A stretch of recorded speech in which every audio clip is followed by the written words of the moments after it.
And if you have a good employee, you don't want that. You want to hold on to your best and brightest employees as much as possible.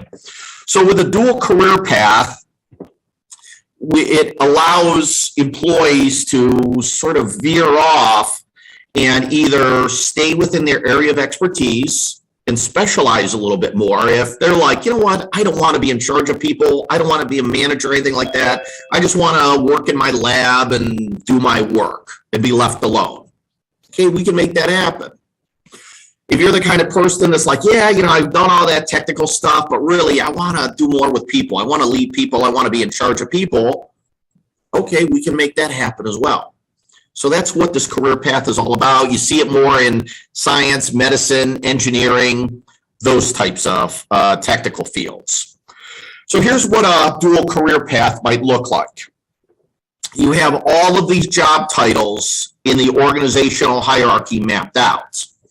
And as you move bottom to top, you get more responsibility, more people to report to you, more pay, so on and so forth. So with a dual career path, as you start out here at the bottom as a researcher, and then you move to a research scientist, and then you move to a higher next position up right here. Now we're stuck. There's nowhere else to go. Because this position right here, this associate position, someone's already in that position.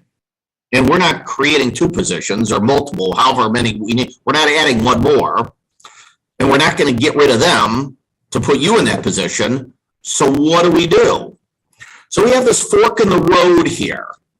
And this is where sitting down with your manager, talking about your career aspirations, we decide, okay, well, what do you want to do? Where do you want to go with this career? And really then, if you hit that ceiling and there's nowhere to go in that next position, we can branch off to the left and take a more technical, a more scientific career path where you're not a manager, you're not a leader, you're not in charge of people, that sort of thing, but you can still learn more, you can still earn more pay, get better job titles, that sort of thing. We can still allow that. On the other hand, here, branching off to the right to be a project manager and then work your way up to a program manager, so on and so forth, we can give you that leadership experience. I think I might have mentioned this in this class where you apply for a job or, you're at your current job and you want a better position. They're like, oh, well, you need 5 to 7 years of leadership experience. Well, how am I supposed to get it if no one ever gives me a chance to learn that stuff, to practice that stuff? So this is that opportunity. So branching off this way, you can learn more and more about managing people and what it takes to lead a team, so that sort of thing. And as these positions in the main branch of the organizational hierarchy open up, makes you more competitive for those jobs then. It still keeps you focused, still keeps you happy at work, and it still allows you a chance to technically move up in the organizational hierarchy. You're just maybe not going along that main branch. You're just veering off depending on if you want to specialize, get a little more technical, or practice more in those managerial type positions. So that's a dual career path. And again, it's a newer concept in HR. You don't see it all that much. As I said, where you will see it is more medical, scientific, engineering fields, and typically in organizations that are pretty large in size. So let's say you've been working since you've been 22, 21, and you get to your 40s and you're like, you know what? I want to do something different, completely different. So I'm a bank executive and I want to open up a coffee shop, or, I'm a physician and I want to own and operate my own movie theater, something like that. That's referred to as recycling, where you basically start all over from square one. You do something completely different, typically something that's going to bring you more joy. You've had a successful career, you've made all your money, now you want to do something just for fun. And if you can afford that luxury, then hey, that's great, that's wonderful. So those 4 stages I talked about earlier, exploration, establishment, maintenance, and disengagement, you'll typically start those all over. Of course, now with your age and experience and what have you, you'll transition through those a lot quicker. You know what you want, you know how to get it, so you'll typically zip right through those stages, at least the first couple stages, a lot faster. So that's referred to as recycling. When you do a 180 and you completely start over in a different occupation, different career. Job hopping. It's estimated that most people will stay with their current employer 2 to 3 years. So if you work for 40, 45 years, that's a lot of different employers. It is not uncommon for people nowadays, and employers understand this. They're accepting. I mean, it is what it is, that things aren't working out at your current job. You leave and go work elsewhere. You stay there 2, 3 years, whatever, and things aren't working out, you go elsewhere. So that's job hopping. Frequently moving from job to job to job. Within the organization, you may move to different shifts, different departments, what have you, but a lot of times you leave the organization and go work somewhere else.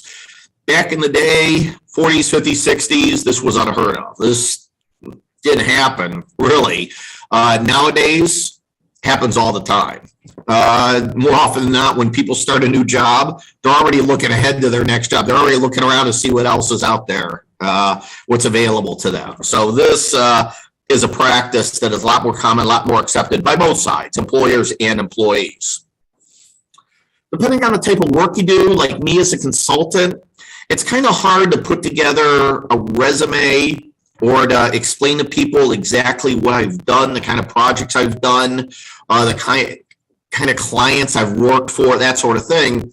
So just like back when you're in high school, or even some colleges now are requiring this. I know some of the majors at CSU require that you put together an academic portfolio where you put together different term papers you've worked on, different projects, that sort of thing. And it's an album. It's a journal, almost a diary that shows as you've done one project or assignment after another after another. So a number of people in consulting do this, where they have, and I have in my office, kind of my own career portfolio, different things I've done, whether it's job analysis, training projects, validation, design, what have you, where if I apply for a job somewhere, I want to do some sort of client work. And they're like, well, I don't know if we should hire you. What have you done? You don't really work for anyone. You're an independent consultant. You work here, there, everywhere. Can you give us some examples of the kind of things that you've done? And so I have, with their permission, those different reports and projects and things I could show them. And depending on what it is they want to hire me for, here's some examples when I did that. Here are some reports. Here are some spreadsheets I put together, whatever it is. So a number of people who are kind of do that freelance thing have a career portfolio that chronicles all of the different projects, all of the different things that they've worked on in their careers. Plateauing, where you get to the point, typically in your 40s or 50s, where you just kind of, you're stuck. There's really nowhere else to go. You're too young to retire, but too old to start over, find work elsewhere. You're just kind of almost spinning your wheels, so to speak. That's referred to as plateauing. And that's obviously not a good thing, something that employees and employers want to try to avoid if at all possible, because it leads to, you have a bad attitude about work and your coworkers. You don't like coming to work. Maybe you call in sick a little more often. You don't care about your work as much, that sort of thing, where you're almost counting the days to retirement. Oh, God, I only got 10 more years to go. How depressing that is. So plateauing is one of those things that we want to try to get out in front of, if possible, as a training department, as a development function, to try to nip this in the bud, if at all possible. Number of reasons for employees to plateau listed here. Some of them, their fault. Some of them, the employer's fault. Some of them, no fault really of anyone. It is what it is. Luck of the draw. So, of course, this is something that we want to at least be mindful of as a training and development department, and try to avoid as many employees falling into this trap as much as possible. You can imagine how volatile, how depressing, how toxic of a workplace you would have if you have a large number of employees who have sort of plateaued and they're just working day to day, week to week, and their job is nothing more than a paycheck to them. And they're just counting the days till they can leave. As you progress through your career, as you reflect on where you are and where you're headed, especially as you prepare for that performance management meeting with your supervisor, these are some things to ask yourself. And depending on the answer to these questions, it's something that you may want to bring up with him or her as part of the performance management talk. They say, well, what do you want to work on next year? What sort of things can I help you with? Here you go. Depending on what happens with this, if you feel like you're getting those blahs, if you feel like you're spinning your wheels and just not going anywhere and being passed over for promotions and pay raises and not given challenging assignments, that sort of thing, talk, communicate, share that with your boss. He or she may not even realize that and may think, hey, you're coming to work, you're doing your job. I guess no news is good news, right? Not necessarily. So make sure that you are honest with yourself, honest with them, and have these heart-to-heart conversations to avoid that plateauing and to always make work interesting, exciting, and engaging for you, and offers a sense of hope that you are going to keep learning and keep developing and keep growing in your career. Things that will come out of that conversation as you ask yourself these questions or you have that talk with your supervisor, that we need to do a number of things together to talk about your career and things that I can provide for you or the organization can apply or can provide for you. And it may just be the case that, maybe this isn't working out for either of us and you may have to look for work elsewhere. There's nothing wrong with that. There's no shame in that. If you're unhappy where you are and you don't see your job going anywhere, look around and see what else is out there. Because, if you're still looking at another 10, 12, 15 years of your career, you don't want to spend that being miserable. Don't want to be unhappy. So if you're not getting a fair shot, if you're not enjoying what you're doing at your current organization, don't be afraid to seek work elsewhere. Nothing wrong with that whatsoever. Even worse than plateauing, if that's at all possible, is obsolescence. Obsolete. We don't need you anymore. There's nothing more that you could offer us as an employee. You're outdated. You're irrelevant. I mean, oh my gosh, how bad would that be? Where you're just taking up space. So this is, of course, something you want to make sure you avoid at all possible. Stay up with your knowledge, your skills. Always keep learning. Always keep growing. I'm a big advocate of lifelong learning. Even when you retire, find a hobby. Learn to do something new, something different. Always keep your mind fresh. Always keep the gears turning. You don't want your brain to turn to mush. Just sit on the couch and watch TV all day and do nothing. That gets old fast.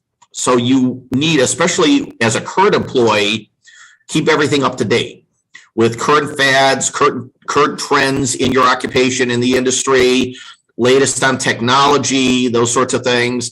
That's why I said the beginning of the semester to get involved with different professional organizations, ATD, SHRM, PSYOP, groups like that, because that will keep you fresh, that will keep you up to date with all the latest happenings and trends or what have you in your chosen industry. If it's medicine, banking, accounting, engineering, whatever it is, you want to stay on top of that stuff as much as possible. You don't want to get to the point where the organization looks at you as dead weight. And when you have those people in an organization that, you're upgrading the software, you're transitioning some new piece of equipment or machinery, and they're like, no, I don't want to do that. I like the old way of doing things. That stuff doesn't fly anymore. There is no old way of doing it. We got to stay current. We got to stay up to date with stuff. As technology changes exponentially, we have to stay up with it. So don't ever be that employee that poo-poos this stuff and says, yeah, forget the word process. I'm going to stick here on my typewriter and keep doing my reports that way. You're going to find yourself out of a job in no time. So make sure you keep everything as up to date as possible. Suggestions for avoiding obsolescence. And once again, there are multiple parties involved here that have to keep tabs on this and can play a part in minimizing this, if not avoiding it altogether. You take a break from your career. That's okay, nothing wrong with that. It could be for a number of reasons. You just need a break. You want to explore the world. Maybe you're taking time off to start a family. Whatever it is, that's okay. That's good. Now, this is a conversation, one of those heart-to-hearts you want to have with your organization and see where they stand in regards to this, what their feelings are toward it, and outline the details of how you're going to transition out of work and how you're going to transition back to work. Unfortunately, with the way the world is nowadays, more and more layoffs are happening, and layoffs are something that I never liked. As a consultant, when I had to make decisions about who to lay off, that always bothered me because you're letting people go who really it's not their fault. It's the organization's poor planning, poor management. They did something wrong. They screwed something up, and the employees are the ones who have to pay for those mistakes. And that always ticked me off. So when that happens, when there are layoffs occurring, you got to look at this from, the different parties' perspectives here. So first, think about those people that are let go. So all of you as students, let's say you're all employees of my organization, and I'm going to lay off half of you. I don't need half of you. The budget, I can't get to work. I got to let you go. Sorry, I apologize. You're a great employee, but I can't afford to pay you anymore. The best thing you should do, that you should do, is help those employees find work elsewhere. Do everything and anything you can to put in a good word for them, type up a recommendation letter, reference letter, help them with interviewing skills, resume writing skills, different workshops, get them in touch if you have any connections with people that are hiring. Whatever you can do, don't just kick them out on the street and leave them be. Very, very bad practice. Not only is that, I don't know if unethical is the word, it looks bad. And people talk. So when word gets out on the street that you're treating your employees like that, you're going to have a hard time. Your recruiting function is really going to suffer because people aren't going to want to work there. You're like, oh, wow, that's the way you treat your current employees? I'm going to be a new employee. How are you going to treat me? Yeah, I don't think I'm applying for a job with your company. It's going to hurt you in the long run. So you don't want to do that. You don't want to be that kind of employer. Not only that, but think for a moment about the employees who are left behind. So if I lay off half of you are still here. You have a job tomorrow. And you may think, oh my gosh, that's great. I'm so happy. I'm so relieved. Not necessarily. Number one, I just eliminated a whole bunch of people that are friends of yours. And you know them. They have families. They have bills to pay. You're wondering, geez, how are they going to survive now? So that is going to affect you. Number two, now that we only have half of us here, we still have a lot of work to do. So if you thought you were working hard before, you're going to work twice as hard now. Because not only are you doing your work, but you're going to do that other person's work to make up for it. Wow. Okay. And number three, if I was quick to get rid of them, if I let them go so easily, what's to say you're not next? So you're probably not happy in that moment. You're probably thinking a number of different things that I got to make sure as an employer, if this is the last of the layoffs, or, hopefully it is, but I guess nothing's guaranteed. But again, communication transparency is really the key here. And if you maintain radio silence on all this stuff, that rumor mill, the grapevine, it's going to get started. People are going to talk, oh, am I going to be the next to go? I better start looking for a job elsewhere, that sort of thing. Next thing you know, you have nobody left. Everyone jumps ship. So anytime layoffs occur, you want to be very careful the way you do those and how you ease that transition for both sides, and the support and guidance, everything that you provide. There's a lot of heavy lifting involved. A lot of organizations don't realize that until it's too late. They have that woulda, shoulda, coulda reflection. Some of again, I mentioned some of these, the assistance you can provide to employees that you do let go. And it's a very difficult time. As I said, I don't like it. If you've ever been a part of that, I've been on both ends of that. The person laying the people off and the person that was laid off. And both times sucked. So as much support that you can provide these people and help them find another job ASAP, the better. These are human beings, and you want to do right by them. As the workforce gets older and older, more people are working longer and longer. You used to retire at 62, 65. Now you find people in their late 60s, even early 70s, still working. So a number of things that you can do to accommodate them in terms of work-life balance. If they want to go back to school, or they have different hobbies, or they're getting ready to retire, but not just yet. They still need the money, still want to keep working, whatever it is, to try to accommodate them as much as possible. You want to include them in on all the training and development activities. You don't want to, have the attitude that they're too old, they're going to be retiring in a couple years, we're not going to waste our time or money on them. Do not do that. That's a bad practice to get into. Providing them resources and contacts, different things to help transition them into retirement, or if they have a sick spouse at home that they need to take care of, or whatever it is, they have needs that are a little different from some of the other employees. So you need to customize the kind of support and assistance you provide to your different employees, and one of those is based on age. Other things that you can do in terms of assessment services, counseling services, all that negative stereotype about older workers, they're too slow and they're not going to adjust to technology, that sort of thing. To keep them involved, keep them engaged as part of the team. You don't want that us and them, that fracture starting to occur between older and younger employees. You may want to talk to them about phased retirement. So now, okay, I'm not fully retired, but I'm going to work part-time. I'm only going to come in certain days, certain hours, and then in a couple years, fewer hours, and a couple years, maybe one day a week, that sort of thing, where it's a slower transition into retirement. It's not like cold turkey where, hey, I'm at work today, tomorrow I'm retired, you won't see me at all, where it's a clean break like that. It's the retirement process nowadays is a little more gradual.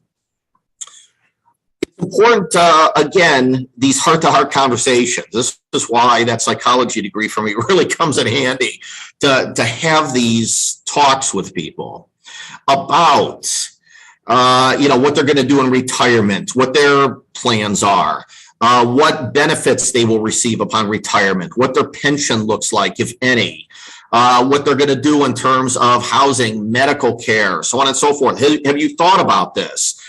Estate planning, this is a big one. Having gone through this with a number of relatives who did not do estate planning correctly, oh my gosh, to have to go through probate, go through the courts, go deal with lawyers to try to, grandma and grandpa may have, hey, when I die, you're going to get all of this. Well, if they don't put it in writing properly, that doesn't happen. And a lot of people don't realize that. Whatever your wishes are, whatever you tell anyone in your family, whether it's related to your health, durable power of attorney, healthcare power of attorney, whatever it is, unless it's in writing, unless it's, a legal document, it doesn't count. So to have these, and even at some of my workplaces, we had guest speakers come in that talked about financial planning and talked about, like retirement home option, different things such as that. If you have a parent or grandparent that may need assisted living or something like that, what that's all about and the kind of questions you should ask, that sort of thing. That I think that is really important. And you don't realize how complicated all this stuff is until you're in the middle of it. And you have to deal with all this stuff. I mean, with my current uncle, he passed away about a year ago. And I'm the executor of his estate. I'm still dealing with it a year later. We're still trying to get everything sorted out with bank accounts and not having beneficiaries and everything. I mean, it's a disaster. And through proper planning and the right knowledge, this is very easy to do. You just have to know what to do. That's all. Some people, when they retire, they think, you know what, I'm just going to sit around and do nothing all day. I just want to relax. I want to sleep in, so on and so forth. And that's all well and good. In the first few months or so, they do that and it's fun, but then they get bored. Then they start going stir crazy and they're looking at the clock and like, oh my gosh, it's only 11 o'clock, that sort of thing. You need to talk to people and say, okay, what are you going to do in your free time? You would come to work and spend 8 hours a day here, to drive to work, maybe a half hour, drive back home a half hour. That's 9-10 hours of your life that is now opened up. What are you going to do? You're just going to sit and watch TV all day? Probably not going to happen. And you say you're going to do that, and after about 3, 4, 5 hours, you get really antsy, and you got to get up and do something. You got to go find something to do. So to have these conversations with them, to say, hey, what other hobbies, what other club, join a bowling league, join a book club, you can volunteer over at Playhouse Square, doing things such as that, just to take up the time and to make you feel like still a productive member of society by doing something, by either working, volunteering, doing something with your free time, giving back in some way. That talking to people who have since retired, they all tell me the exact same story. That, boy, if that isn't true, that they had the same story. That, yeah, I'm going to relax, I'm going to do nothing. And boy, does that get old after a few months. So these are the kind of things that you need to talk with people about. Some organizations have early retirement programs. So you're thinking of retiring at 65? How about you retire at 63? And we'll make it worth your while. So giving them a little extra bonus, a little incentive to leave a little sooner than they had planned. Number of organizations, especially big organizations, have these types of policies. Thing is, be very careful with these conversations because you are on very shaky legal footing. If it looks like you're trying to push someone out the door or you're trying to con them in some way, or this is for your legal department, your HR department to sit down and discuss ahead of time before you implement something like this. If you do it right, it's great. It's a great benefit for everyone. Again, it's one of those win-win-win type situations, but it has to be done really at the request of the employee. Has to be part of the benefits package, has to be an offering that you provide, not something that you kind of make up as a way of pushing them out the door. Completely voluntary, no penalty for doing this or changing your mind, that sort of thing. And if you do these things the right way, the feedback from everyone involved tends to be pretty positive. So for what it's worth, early retirement programs. So that is it for this chapter. So does anybody have any questions on any of that? Are we good? All right, so let's see here. Let me move this up here. All right, 20 some slides to go. I think I can knock this out here. Matter of fact, I know I can. This chapter is, as I said at the beginning of the semester, more of a catch-all. There's really not a whole lot in this chapter. It's almost a recap of the first 10 chapters, just putting a nice, pretty bow on everything here. So where we're headed in the future as a training and development function. Again, all stuff that we've talked about. So here are the highlights listed here. I tried to touch on each one of these as best that I could. So what is 5 years from now, 10 years from now, what is training going to look like? Here you go. And this is all stuff that we've already covered, because I've been kind of not just talking about the past and present, but the future as well as I've gone throughout these slides. So sustainability, big buzzword nowadays, being environmentally conscious, doing right by not just your employees, and you got to treat them right and make a profit, all that stuff, but you're in a community, and the businesses and the homes around you, and doing right by those people and the environment as well. So long-term sustainability. Technology, no surprise that we're going to be using more and more technology as a training function. Virtual work arrangements, if you've ever heard of something called Zoom, there you go. We've already touched on this. As I said, this is a recap here. So there's going to be more and more of that going forward. Rapid instructional design. I talked about this a little bit earlier in the semester.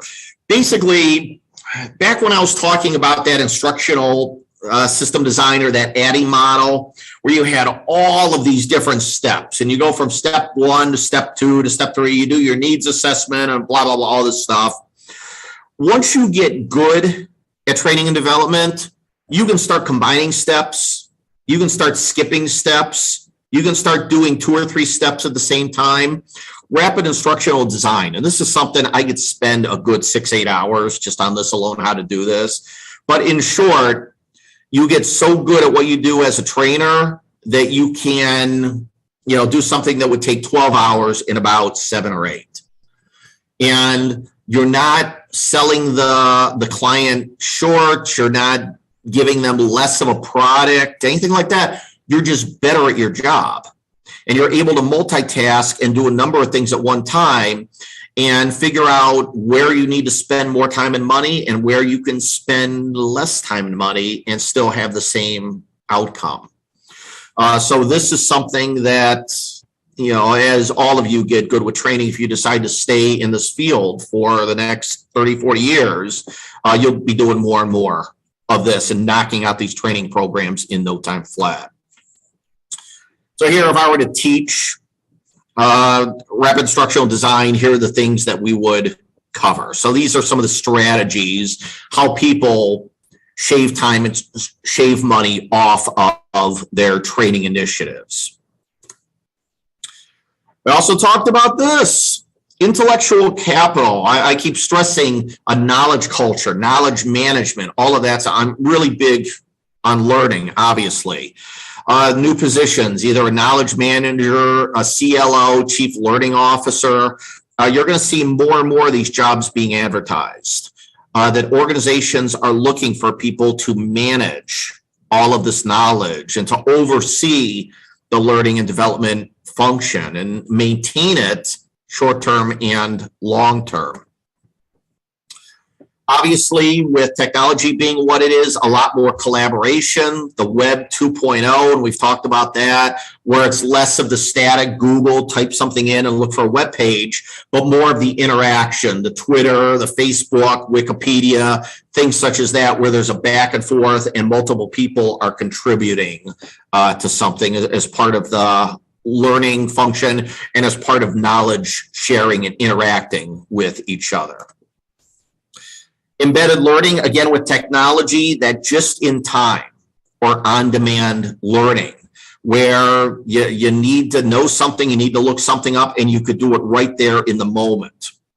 I mentioned that organizations are either providing people with like PCs, their station, if you're working an assembly line, to have a PC right there at your fingertips, to use your cell phone to look up different job aids or procedures manuals, whatever it may be. Embedded learning, that this, with everyone having their cell phone in their hip pocket here, to use that on the job and to help you be better on the job with getting answers to questions you have immediately, right there in real time.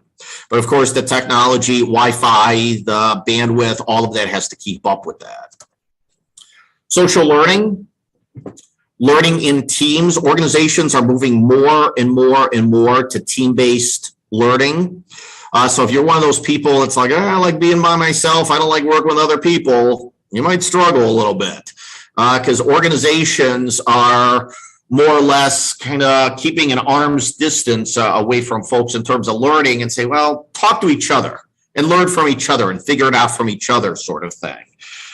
So social learning. With my sports teams, I encourage my athletes to do this. That I don't always want to be barking at them, telling them what to do all the time. Hey, if you see something on a play or a player on the other team is doing something that'll help you with strategy, talk to the rest of your teammates.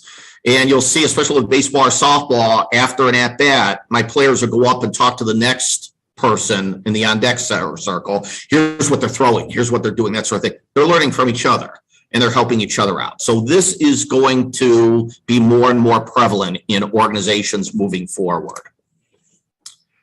I also talked about this, where training departments, you're going to have to be your own cheerleader.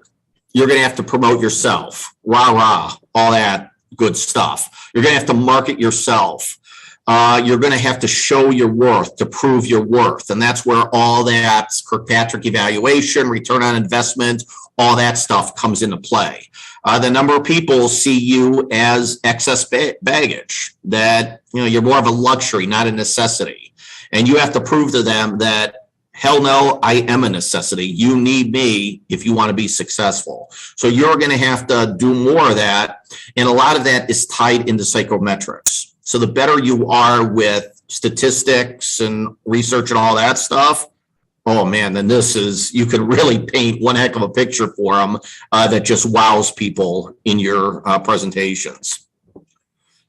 I mentioned that a number of people don't value training and development, and it's unfortunate. Again, I'm a little biased, but I've seen time and time again the value, value add that comes with training development initiatives. So what are these, we'll call them misconceptions, I guess, I don't know, that these biases that people have about training departments? What is it that people are saying that you may not even be aware of, that these conversations are happening? That training's not valuable, it's an expense. There's really no investment there. That anyone can be a trainer, anyone can be a teacher, anyone can be a coach, whatever it is. Nope, not necessarily. Believe me, that couldn't be farther from the truth. There's a certain skill set there. Training department, put your worst performers there, get them out of people's hair. And training is the responsibility of the trainers, that I'm going to sit back and wait for you to tell me what to do or show me what to do. Nope. As I mentioned earlier on, you are going to be responsible for your own learning and avoiding that plateauing and that obsolescence. And this is it's almost like a test, really, on the part of employers, that if all you are my employees, and I say, okay, I want you to do this, I want you to learn this, I want you to prepare for this, that sort of thing, and I just turn you loose. And after a little while, I check in with you and see who does it and who does not. Well, that tells me everything I need to know. Who wants to stay here? Who wants to get promoted? Who wants to get the pay raise? All of that, and who doesn't. And just like with classes, people, I want an A in this class. Or are you willing to do what it takes to earn an A? Well, no, not really. Okay, then you're not going to get an A. I want to be the star. I want to be the number one pitcher. Okay, you're going to have to bust your butt and work. Are you willing to do that? Well, not really. I got a lot of stuff going on. Okay, you're not going to be the number one pitcher on this team. You got to put in the work. You got to put in the time. You got to put forth the effort. And if you're not willing to do it, you're going to have to live with the consequences. So you as an employee are going to have to seek out training opportunities and learning opportunities and things such as that. Don't sit around and wait for the organization to tell you what to do and when to do it. You're going to have to sort of bring that to them and say, hey, there's this class I'm interested in, or there's this seminar, there's this conference. Can I go to this? Will you sponsor me? Will you, help me with this? Whatever it is, it's a lot of the onus now is on you to initiate those conversations. A lot more outsourcing, a lot more hiring of people like me for a number of different reasons: time savings, cost savings, expertise savings, that more and more organizations are bringing people from the outside in to the organization, experts, to do something down and dirty really quick, knock this out, and then leave. And, we'll get back to, same old here. They're partnering with unions, different professional organizations, other businesses, colleges and universities, a lot of different partnerships that are happening here, scholarship opportunities, so on and so forth, that there's a lot more interaction with people in business and industry and those outside of those specific businesses more and more. ASPs, application service providers. Here, you're outsourcing a lot of the technology, the software, the hardware. Some employers now are like leasing computers for a couple years, and then after 2 years, and they get new ones, and they keep recycling them that way. So you don't have to keep buying new computers after 5-10 years or when they break or whatever. That turning over a lot of that IT stuff to experts who run the show behind the scenes as far as technology goes. Process re-engineering. Training departments are getting more and more involved in this stuff. You're working with ergonomics experts and human factors psychologists, a number of folks, to basically see how things are working and make them better, either more productive, more effective, more efficient, safer, whatever the goal may be. And this is referred to, the re-engineering process is often referred to as the PDCA cycle. PDCA standing for plan, do, check, and act. So these are the 4 steps that you follow to basically look at an assembly line. How's it working out? How can we make it better? So a lot of my manufacturing positions that I've done consulting with, I've done a lot of process re-engineering, that they want to shave something out. They want to do something to make it better. And I have to figure out exactly how to do that. So I follow this PDCA model to get a place that's a little better off for the organization. Organizational development then. This is a big part of what I do, org behavior, org development, or OB and OD for short. So I come into an organization and just do my consulting. I do some HR consulting, but a lot of times they have their HR people doing most of that. It's the organizational team psychology stuff that they sometimes struggle with. So that's where I do a lot of my consulting, and training falls, right under that umbrella here. So organizational development plan, systematic change process that uses what we know about behavioral science and psychology and learning and all of these techniques, how the brain works, et cetera, to improve that organization somehow. And a big chunk of this, I mentioned change, is change management. I come in at most organizations as a change agent. Here I am. I'm here to make your lives better. I'm here to improve things somehow for the organization. So as a change agent, I practice this process of change management. Whatever it is to come in, change something, make sure that learning transfers, that they're doing that new stuff, and that it sticks. So a lot of what we talked about in this class really is change management, if you look at it from that perspective. 4 keys to the change management process listed here. We've talked about these already in here. Change, people don't like change. They will even push back against your change efforts. Communication is important. I think I've used the word communication in every single one of these lectures. The politics and figuring that stuff out, who's who and what's what, and who might be stabbing you in the back and who to look out for, that sort of thing. And using all of that stuff that we talked about, all of the reinforcement theory, social learning theory, Malcolm Knowles, adult andragogy, all of that, to have that toolbox and use the right tool to help that organization, to better that organization. So last slide I have, and holy cow, it's like 7:01. That's unbelievable. Skills for future trainers. So if this is a field, if this is a career that you are, you're liking, and you're like, what, this is something I think I want to do long term. So Dr. Topper, what should I do next? Where should I begin? What do I need to focus on? I said, you got to keep everything up to date. You got to always keep learning, keep advancing here. What do you need to do? Here's a good checklist for you. You got to be able to do these things. when you come into an organization, either as an outside consultant or as the in-house training expert, they expect you to do this stuff. So this is almost like a self-evaluation checklist. As you go through this, see what you're good at, see what you know how to do, and those things that you're unsure of or don't know how to do, well, that's what you got to work on, because this is the expectation. This is reality shown here, that you shouldn't have to learn this stuff on the job as you go. You shouldn't have to figure this stuff out or ask someone else how to do it. You're the trainer. You should know how to do this stuff already. So this is a good place to start to kind of see, okay, where am I now?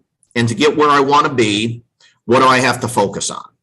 So really, really good bulleted checklist shown here. So that is it for chapter 11. So on either of those two chapters, what questions do you folks have for me? Anything? Are we good?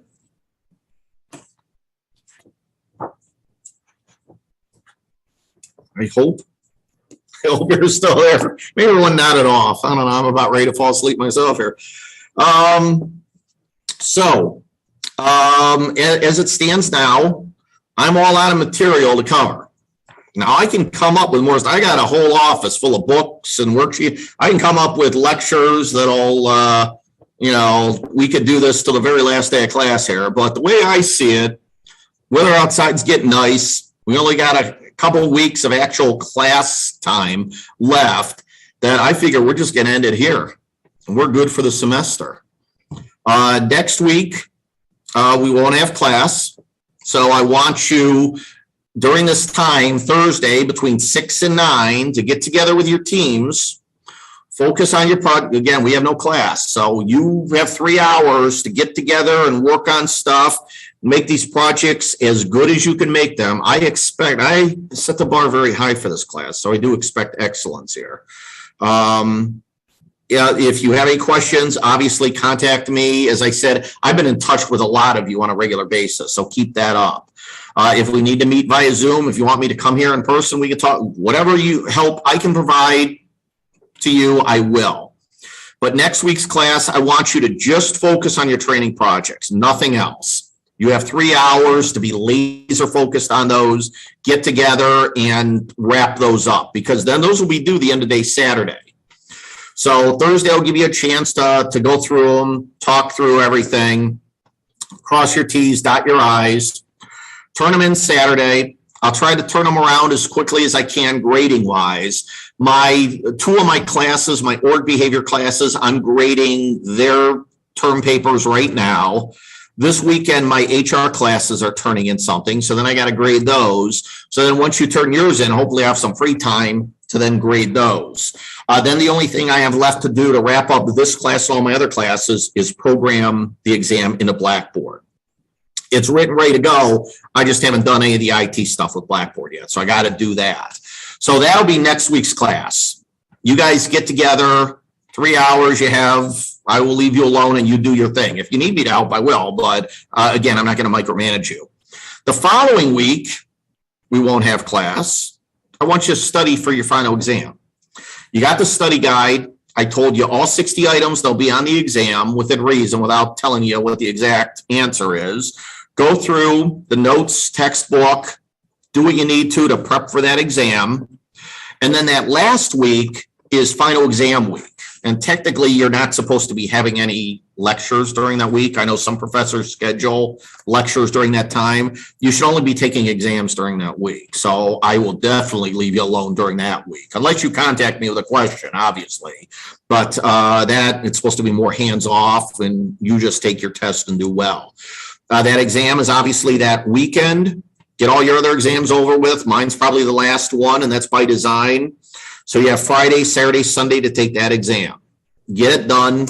Do your best on it. Just like the midterm, go to a quiet room, get everything spread out, ready to go, and carve out 2 hours of your day to be focused 100% on doing well on that exam. You'll hear at least one more time from me. I'm going to put together a quick little 5-point extra credit assignment for all of you. again, it's not much. I'm not going to give you an extra credit assignment worth 200 points here, but what is required of you will take all of about 2 minutes for those 5 points. And for a number of you, that 5 points will make a difference between like a B minus and a B, or a B and a B plus, whatever. So I would encourage you to do it. As I tell my kids in school, always do the extra credit. I don't care if you have an A in this class right now, you haven't taken the final exam yet or gotten your project back, you could still blow this class quite easily. So always do the extra credit. So I'm putting that together right now. I'm thinking about exactly logistically what I'm going to do with that. I think I know what I'm going to do. So you'll get an announcement from me on that. So look for that. And that is it. That's all I got for you. So nothing else. Again, I want to give you some free time to relax and enjoy the last couple of weeks of the semester, get outside a little bit and focus on your other classes without having to hear me jabber on every Thursday night here. So I wanted to wrap this up early if I could, and thank God I did. So what questions do all of you have for me? Anything specific on the projects or the exam or anything? I'm trying to think what else you talk about here. Anything that I could help you with right now? I had a question. Sure. So as far as like the project goes, I know that we're all basically kind of finishing up and putting just final tweaks on them. Are we able to actually have you look it over to give us a critique so that we can make sure that we get the best grade, or are we not doing that and just giving you the final product? Well, first, you had emailed me. Did you get my response to that? I did. Thank you. Okay, I did it right before I drove here tonight, so I want to make sure I got that before class. So good. So I answered those questions for you. It's hard to say. Ideally, no. If there's something that if you're lost on something. So if you're like, I don't know if I'm going down the right path, if this is correct, does this look right, that sort of thing. If you want to send it my way, I'll give you a thumbs up, thumbs down, or maybe offer suggestions, that sort of thing. I'm not going to go through and mark it up and say, well, this is wrong, no, this, not this. This is about a B plus. Here, let me give it back to you and you try to get an A now. I'm not going to do that. But in terms of actually helping you, there's kind of a fine line there. So I will help you. And I can get into some specifics. I'm not necessarily going to go through and actually grade it as like a rough draft and have you submit this 2, 3, 4 times and keep getting a better and better grade here, if that answers your question. Yeah, thank you. I know our topic, it was a lot of like, we have to incorporate like role play and stuff. Yes. And I was just making sure that we had enough in there. So. Yeah. So if there are specific questions, you're not sure if you're on the right track or what, you want me to look at it or give you some advice, by all means I will, because I want you to do good on this. But like I said, turn it in, get a first grade, and then try to improve it again. I don't want to grade these multiple times. Grading them one time is going to take a lot of time here, let alone multiple times. But I will give you whatever help or guidance I can within reason, just short of actually grading it in detail and resubmitting it for a better grade later. Okay?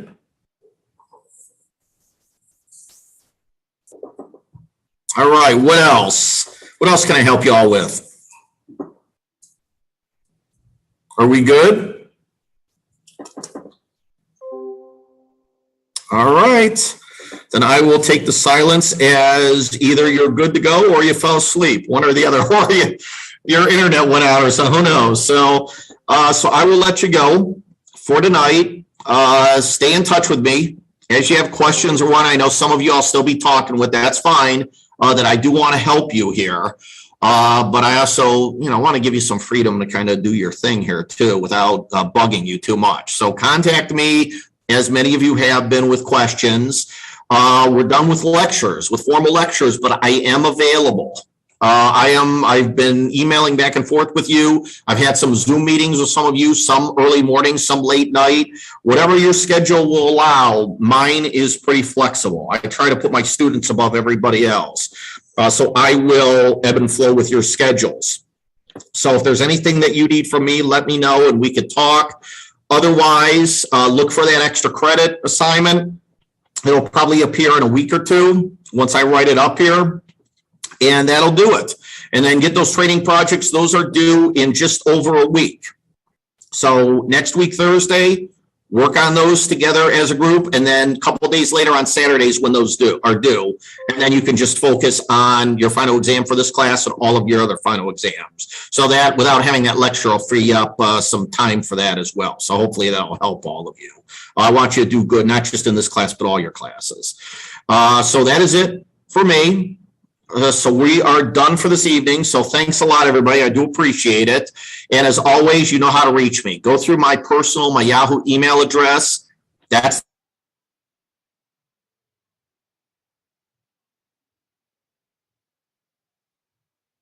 ourselves into a lot of good situations, to be honest with you. They played that pretty... They kept me guessing, which was exactly what you want to do on offense, so... It is what it is. We up 7-5. We're looking good. What are we Oh thinking? yeah, they're about to feel the wrath of a lurking Reyna, the likes of which they've never seen before.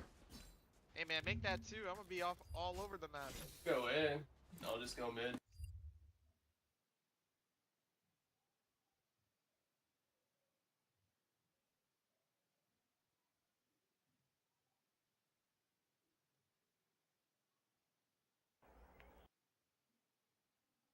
Chit scan, like an Ash, like a Widow, maybe even a Sojourn if it makes sense. And then you play that high damage compositions, you hold that choke, you make it impossible for you to be effectively dove. So that composition is still being there. That's kind of like a bunker double shield type thing with less shields, which makes it less oppressive and unfun to play against, but it is still very strong, and you know, you kind of have to come out with your own high damage compositions or counter it with the dive.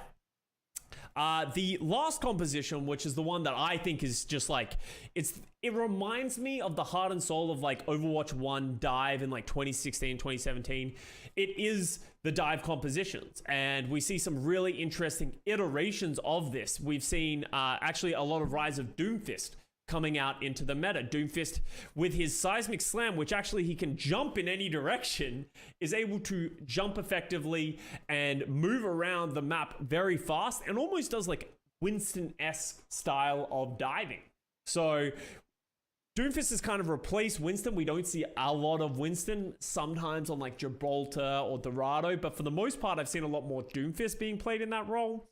D.Va's obviously pretty solid in these dive metas, very versatile, very consistent, but has slowly been starting to get edged out in the metas.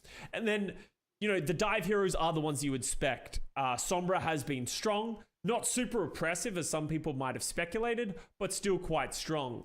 Tracer is obviously always going to be very good, but actually took a pretty heavy-handed nerf in the last like month, where her primary fire was actually reduced pretty significantly, and she hasn't been getting as much playtime. Surprising to see a bit of Genji, seen a bit of Echo here and there. Everyone's really trying out a lot of different things, and it's kind of all over the place. But with that dive style, you are playing that Lucio and a lot of Ana, honestly, to give you that nano boost to either nano the Genji, nano the Doomfist, nano whoever you really want. And I think one thing that's worth like sort of capping off what I'm talking about here is you need to remember that ultimates charge way slower in Overwatch 2, and that is a big thing of what depends on the meta as well. All ultimates are being heavily slowed down. I think you probably get them 30 to 40% slower. You're not farming your heals or damage off of a second tank. I think they also did a flat reduction. So ultimates are more valuable, but also seem to be having less impact in the game, because you're not just going into every team fight with 3 ultimates and everyone's just pressing Q. And then you either have an ultimate or you don't. So it feels like the game is more open and free flowing in the neutral style. So heroes that have a better neutral game are better than characters that have, revolve around an ultimate, which is one of the reasons I was very surprised to see a lot of Genji in these scrims. So it is all up in the air.